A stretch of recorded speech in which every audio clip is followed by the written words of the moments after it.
this is Pete from Metalheadz, and I'm here with Brian from Shadow's Fall. How's it going, man? Going very good, man. How's it you doing? Yeah, really good. Touring with Five Finger Death Punch across the UK then. How's it going so far? It's been amazing. The first two UK shows were both sold out. Tonight it was bumped up to a bigger venue. A lot of the London shows sold out. Most of them are sold out already. The crowd last night in Scotland was completely out of hand. Was it? Yeah. Yeah, it was awesome.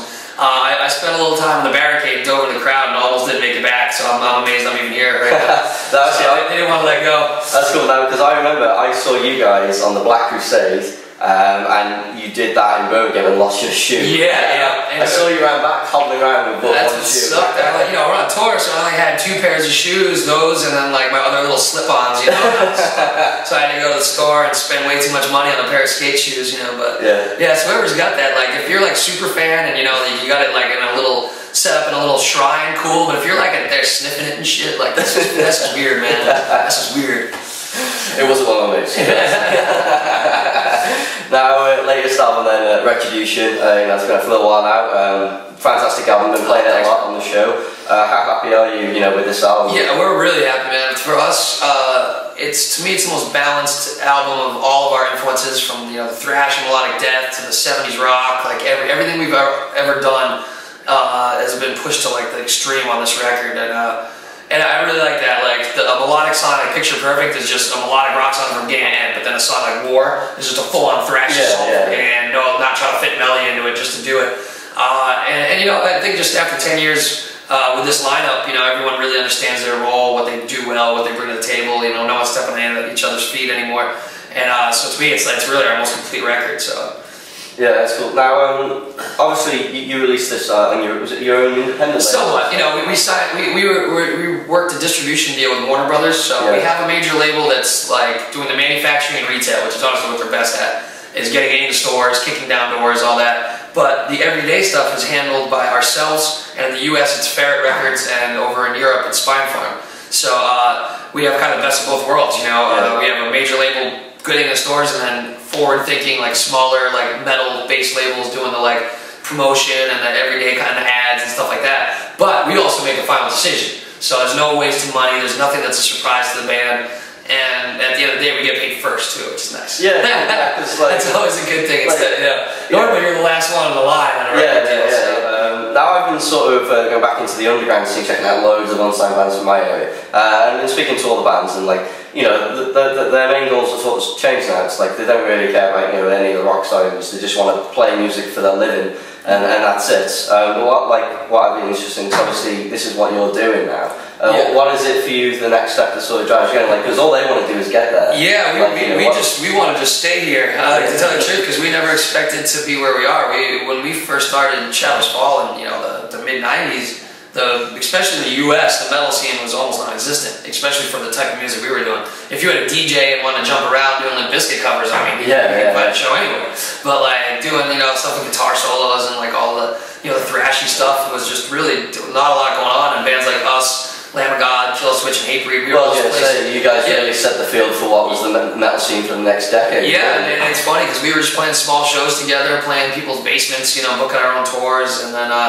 Next thing you know, little bit by little bit, you were like, all right, now we can, play out of town. All right, then we can play out of the country. Like, holy shit, we're living off of it, And then who would have thought, 10 years later that we'd have 2 Grammy nominations and done Ozfest and like all this other crazy stuff, because we never expected to get out of the small clubs at home, and that's unfortunate. Like you said, a lot of the younger bands now are starting to have that attitude again, whereas for a little while, a few years ago, a lot of bands were forming because they thought they could get big. Like playing metalcore, Yeah, it's just like, it's like, that was never on the agenda for bands like us, we just did it because we loved it.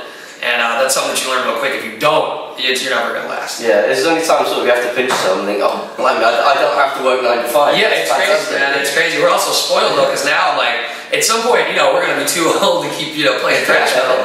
And I don't know if I could ever work again. I'll probably end up as a tour manager or guitar tech or something, because like I just love life on the road. I love traveling, meeting new people, just being involved in music in some way. So hopefully I mean, I would love to do this till I'm 60, like Judas Priest or whatever, but, you know, that's pretty rare. I saw Alice Cooper the other night. You know, yeah, it's pretty rare to have that happen, so, but I'd love it. But if not, like, I can't imagine being able to go back into an office and, you know, working a 9 to 5. Oh, God, no. They wouldn't be able to have a haircut requirement, because I don't think I'd fit. Yeah, how long's it been since you had an haircut? This is 93, I guess. 93, because I haven't had mine for a year now. I thought I was doing well. I'm looking at yours right here. This was many years ago. That was probably, about here was about 1993. It's like the history of Shadow Fall. Yeah, it's even beyond, and it's just that's really what it is. It's a history lesson. You kind of bring along all your experiences and memories along with you. And at some point, I feel like I'll reach a different stage where I'm ready to let go of all those. But for now, it's almost like having, you know, your own little, like, you know, history behind you, like a timeline, you know? Yeah. So back to Retribution then, when you guys were in the studio, obviously, you know, you had done Threads of Life and that did quite well. Was it, you know, like, how are we going to sort of top this? You know, was there any sort of different writing methods you went? You know, actually, it was a very different writing method, mostly because of Threads of Life. There was a lot of writing that had been done when we were in different places or on the road. So there's a lot of, like, you know, I'd send a CD of like some ideas with like a drum machine, and like John and Matt would exchange ideas. This time we took the whole year off and we just sat in the practice space. Because you've really been sort of out of the limelight. Yeah, you know, we really just came off the road. We only played like 4 or 5 shows last year, and it was mostly festivals, and just really focused on the album, and we did a lot of writing all together. So a lot of the I think that's why it's a slightly more up-tempo, aggressive record than the last one, because when you're cranking it live, you just want to play fast and loud. Yeah.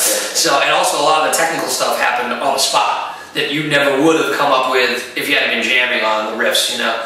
So, yeah, and some of the songs, like Still I Rise, came up by mistake. We were, that's one of my favorite songs. Yeah, awesome, yeah. I mean, we were just literally walking up the stairs, me, Matt, and John, and Paul, and Jason had just been jamming this weird little rhythm.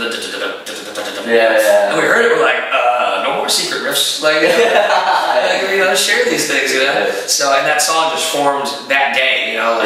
Like by the end of practice, and it changed very little by the time we recorded it. So those are those magic moments, you know, where it all falls together. But it was definitely a different writing and recording process. We also did the vocals separately from the music, which we'd never done before. And it started as a scheduling thing. We had scheduled time with Zeus so late that he already had to go and do the Municipal Waste record, so we knew we couldn't do vocals there. So we luckily found Elvis, this guy Michael Bisquette, who everyone calls Elvis, which if you saw him, you know why. Like, he's he's amazing. He's done a lot more like kind of like radio rock stuff, though. He worked with Incubus a bunch on their early days, and yeah, you know, he's a total metalhead. Like Randy Rhoads is his hero, and he's a stick guitar player. You know, was a metal dude back in the day, but he's just been working with a lot of rock bands. But it was great for us to kind of bring in that kind of side of it, because we've always had a lot of melody, and he really was able to push us into new harmonies and try new ideas. And it's funny because people are like, oh, he's gonna make you sing all soft. And if it was up to him, I would scream through the whole record. Like, he's like, I'm dealing with these emo bands and guys can't scream. I gotta put a distortion pedal on the fucking mic. You know, he's like, I'm just so happy to hear someone that can actually do it. And then, especially with exactly. You know, exactly. Like none of that. You know, we tried to actually. That's something we avoid. Like on this record, there's a lot of like Pro Tools metal happening now, where the choruses are perfectly auto-tuned, the drums are chopped right to a grid that's so inhuman because it's inhuman. And we wanted to bring some of that back, because my favorite moments of old thrash records were when, you know, the vocals and the guitar line almost grind against each other for a little bit. Little mistakes. Yeah, you know, that little bit of personality, exactly. You know, that little bit of human element. And I wanted the vocals to kind of have that. I was listening to a lot of old school hardcore and thrash and stuff, and I wanted to bring back some of that real kind of raw live energy, and so that was cool. So, you know, it was just to kind of turn on the mic and just let it rip, not like sit there with the computer afterwards and make it all perfect, you know. So that's cool. Now, obviously, you know, Christmas coming up and all that. You're going home, so plans for the new year? Yeah, you know, we're going home right after that. If we leave the UK, we go to Greece, Russia, and Australia, and then get home right before Christmas, so I got like 2 days to do some shopping.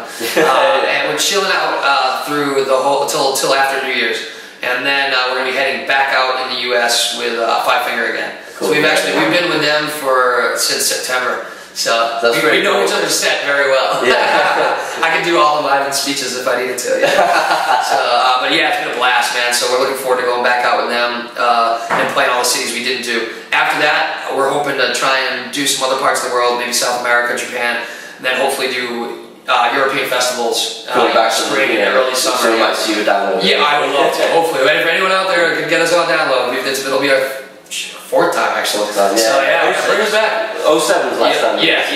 I think a longer set though would be better. Yeah, this thing, you know, like we've played the tent stage and got to do like 45 minutes, and honestly I enjoyed that more than like 20 minutes on the main stage. Yeah. Even though honestly playing in front of 70,000 people. It is a bit, It swings and roundabouts, swings and roundabouts. It's not so bad. Yeah, cool. Well, Brian, thanks a lot for hanging around today, man. Have a great show tonight and enjoy the rest of the summer. Thanks for spreading the word. We appreciate it. Cool. Thanks a lot.